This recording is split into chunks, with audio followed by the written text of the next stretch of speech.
Okay, just to, again, thank everybody for being here, and we'd like to thank the ESIC and for giving us this opportunity, and sociology at Warwick, and maybe even thanks to Radcliffe for this venue. Other things that I'd just like us to think about in the course of the day are being quite sensitive to each other, actually.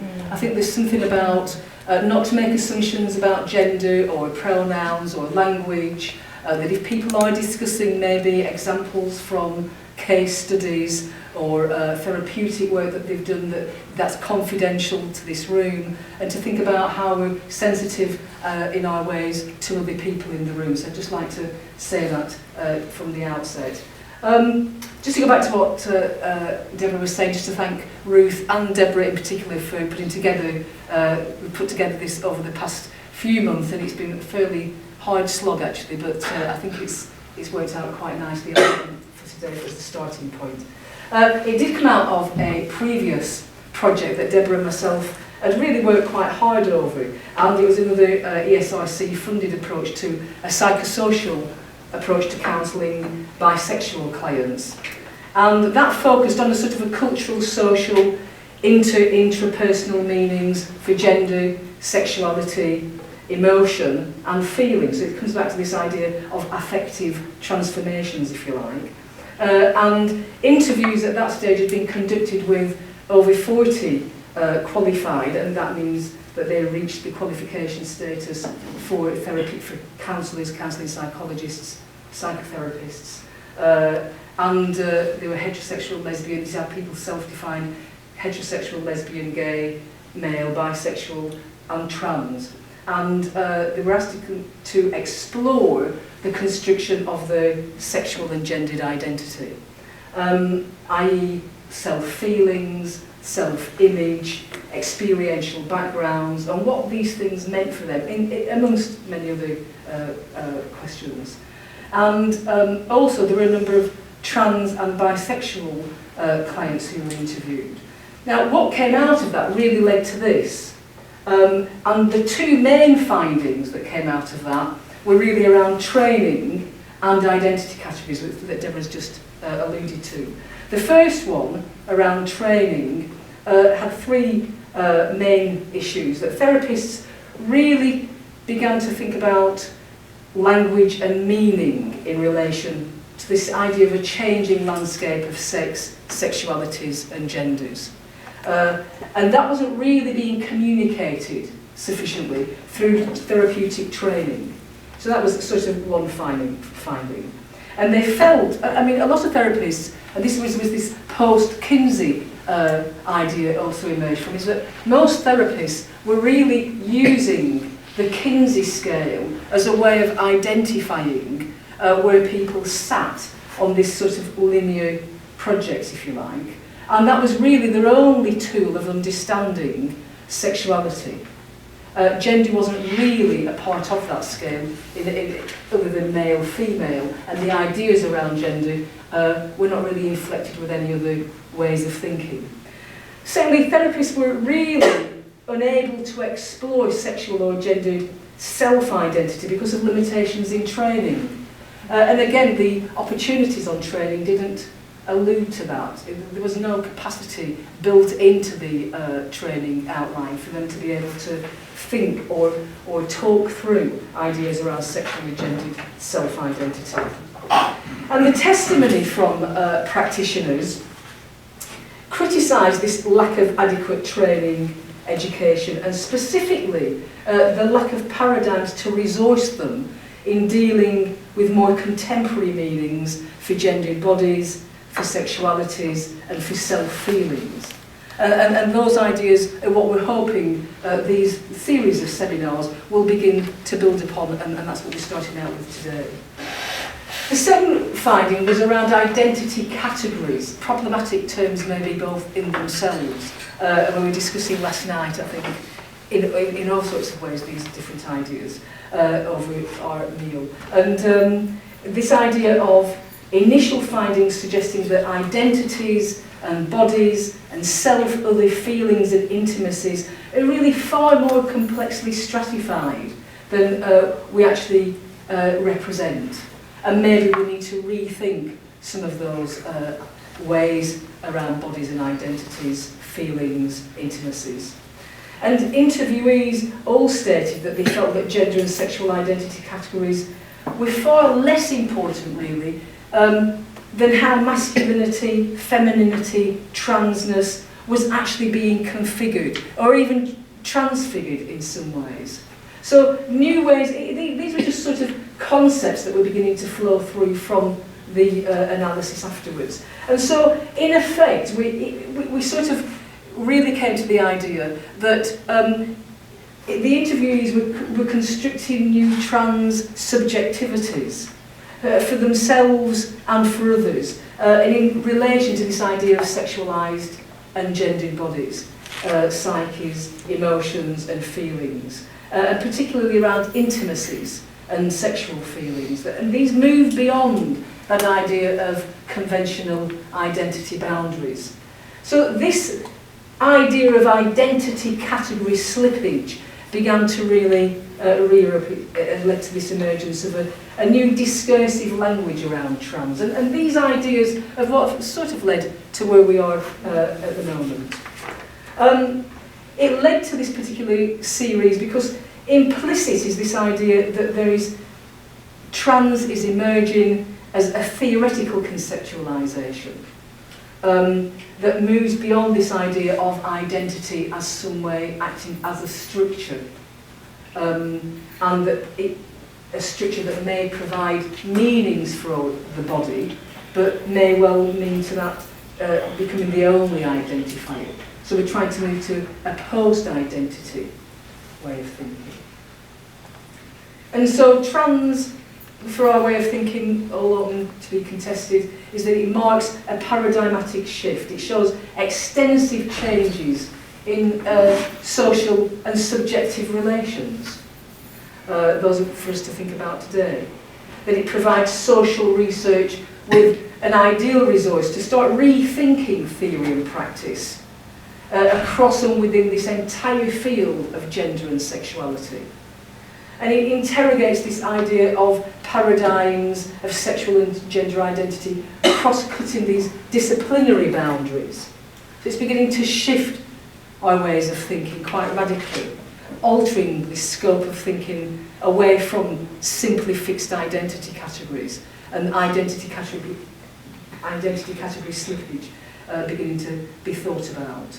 And therefore it's not limited simply to bodies, but more to the complexities of bodies, and looking at re-articulations of bodies, feelings, thoughts within a trans framework. And this idea that there's new transformations for and of the body to be thought about. We've done a small seminar on asexuality, which you can find, and we'll put a link onto the site for. But that it was a start. We brought together activists and medical practitioners within this idea of dialogue, of rethinking ideas and around what asexuality meant, demisexuality, sexualities overall. And that's what we're hoping to do again around this. So it's not limited to bodies, it's about re-articulating theories and transformations. And I suppose alongside that, we're trying to think about what's happening within the medical field. And the rise of trans has been quite exponential, really, with this idea of trans identities. What does trans mean in relation to identity trans and transgender, genderqueer, for example, and this idea of a clinical model not really fitting into these particular ways, a clinical model that may still move into that idea of male and female.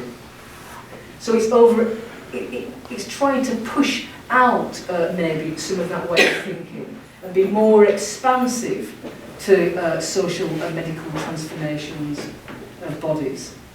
So we're thinking about what we're doing today in terms of the future, the idea that DSM-5 is about to be produced or reproduced next summer, and that DSM-5 during 2013 highlights more categories around gender. There's unspecified gender dysphoria in children, gender dysphoria in adolescents and adults, and sexual interest, arousal disorder in women. And these are all being formed as maybe new forms of mental disorders. And I think we need to think quite seriously about what these categories actually may mean for people.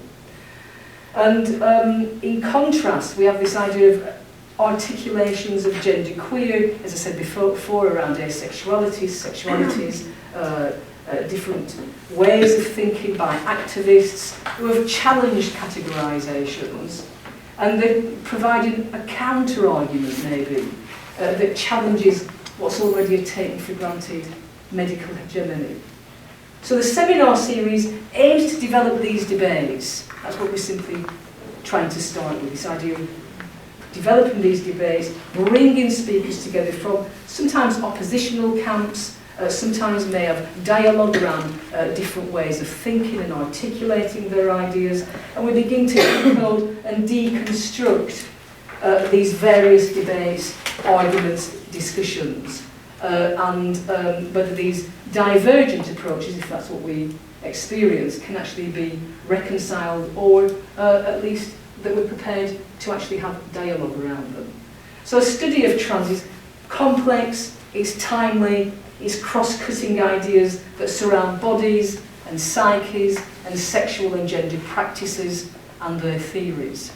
And the dilemma of approaching these only from a medical perspective or from sites of activism where those who inhabit these bodies and spaces is particularly timely given the likelihood of DSM-5 and its impact on children and adults. So the seminar series has three main questions that maybe we'd like everyone to think about. Is how and to what degree does the emergence of trans reflect shifts in our larger paradigmatic understandings of gender and sexuality?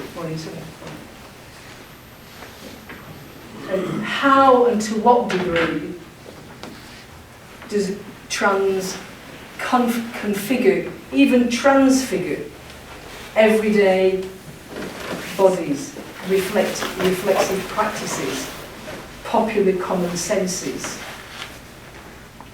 Does it bring about new normativities in this idea of gender and sexuality? And finally, to what degree does trans represent maybe a post-closet epistemology and a transformation of the Kinsey continuum? You know, what do you actually think about that?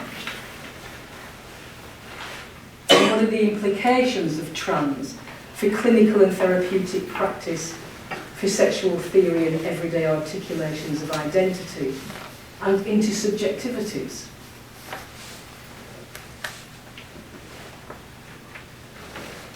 And really the first cluster of ideas in this seminar of trans genealogies really is to focus on practices and knowledges emergent in clinical and therapeutic contexts. And it's really to give some challenge to maybe professional paradigms based on those findings that I was talking about earlier. So we want to think about medical, psychological, therapeutic, and general healthcare practices. I'm sure everybody's representing different ideas and thoughts in those particular areas. And how do these surround trans bodies and subjectivities? How do we unpack these ideas of authenticity? What do these actually mean? That's heard a great deal, for example, in certain psychological therapies, this idea of finding authenticity. How does that meaning basically build within the client and practitioner responses?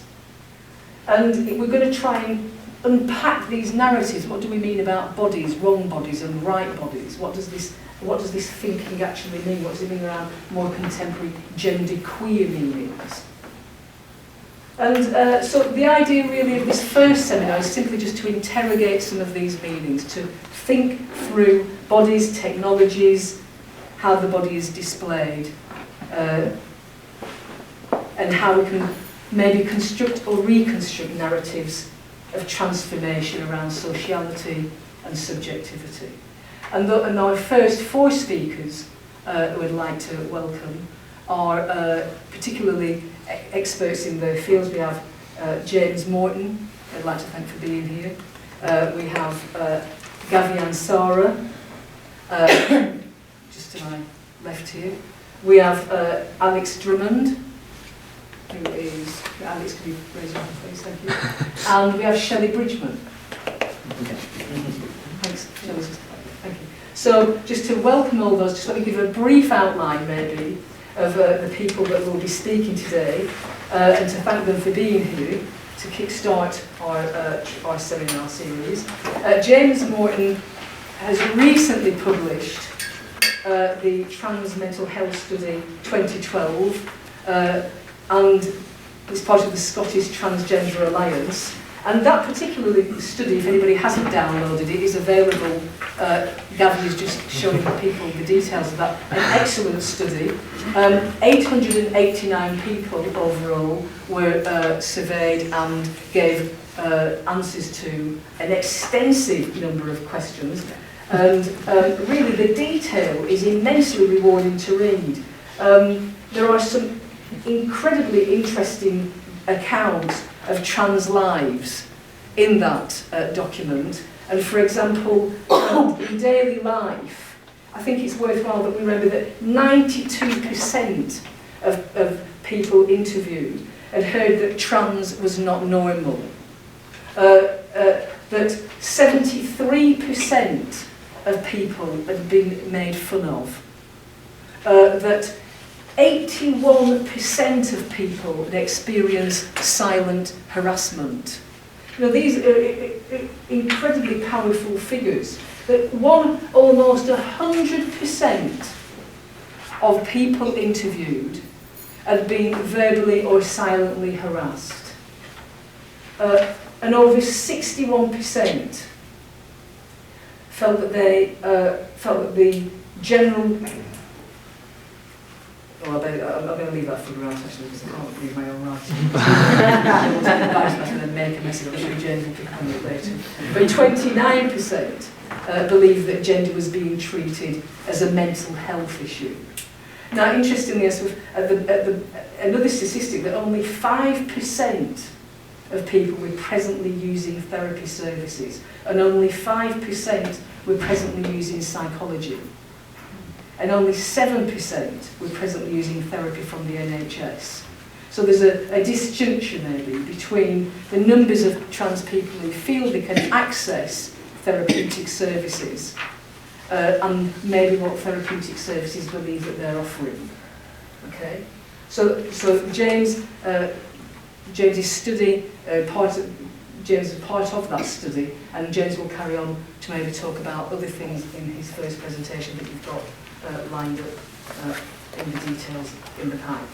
Gavi Ansara, like to say, was the winner of the American Psychological Association Division 44 Transgender Research Award for research that makes a considerable, significant contribution to transgender research issues. And so well done, Gavi, on that. And Gavi's area really focuses on cisgender, this idea of discriminating ideology that delegitimises people's own designation of their genders. Cisgender in psychology was the detail of the article. The idea cisgenderism, cisgenderism in psychology, and the idea of pathologising and misgendering people between 1999 and 2008. And attempting to reduce and rethink cisgenderism, because in the way of pathologising forms of cisgenderism in relation to children, it's widespread in mental health professions and in other fields. And I think the idea of cisgenderism and delegitimising gender is again something that we want to maybe think about today. And Gavi has really tried to challenge ideological assumptions that are embedded really in counselling practices and can be perpetuated and reproduced in forms of cisgenderism. So again, for us to think about and how that is presented. Alex Drummond is our presenter today and is a CBT therapist. And I'd like to thank Alex for coming along. Alex has written about queering the tranny and has interrogated society's conceptions around transgender.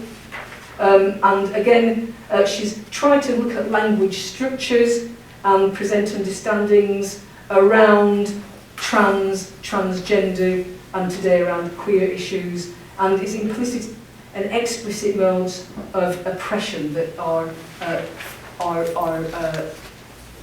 benignly presented in that particular in our language. So basically, Alex's forte, I suppose, is trying to subvert traditional gender roles and focus on trans identity. So it's thanks to Alex for coming along. And Michelle, a counselling and psychotherapist, practitioner, and questioning experiencing conflict, those who experience conflict around gender identity.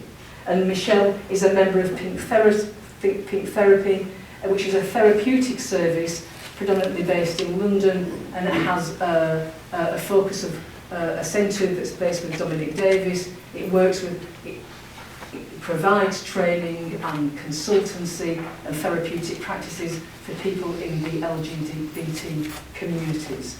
And Michelle is basically a member of BACP, British Association for Counselling and Psychotherapy, for the United Kingdom, for Counselling and Psychotherapy, and for the part of the World Professional Association of Transgender Health.